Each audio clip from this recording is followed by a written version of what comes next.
আসসালামু আলাইকুম।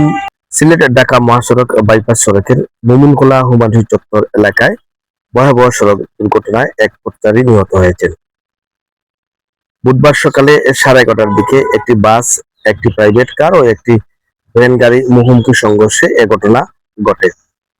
প্রত্যক্ষদর্শীরা জানান, সংঘর্ষের সময় রাস্তার পাশ দিয়ে হেঁটে যাচ্ছিলেন ওই ব্যক্তি নিয়ন্ত্রণ হারিয়ে গাড়িগুলো ধাক্কা দিয়ে গুরুতর আহত হন এবং ঘটনাস্থলেই তার মৃত্যুবরণ হয়। দুর্ঘটনা ভ্যান চালক আহত হয়েছেন, তাকে স্থানীয়রা উদ্ধার করে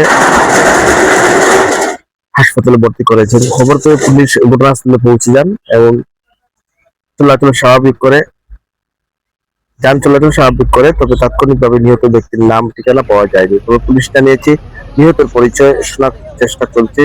এই ঘটনায় কারণ অনুসন্ধান করে প্রয়োজনীয় আইনগত ব্যবস্থা নেওয়া হবে বলে পুলিশ জানিয়েছে।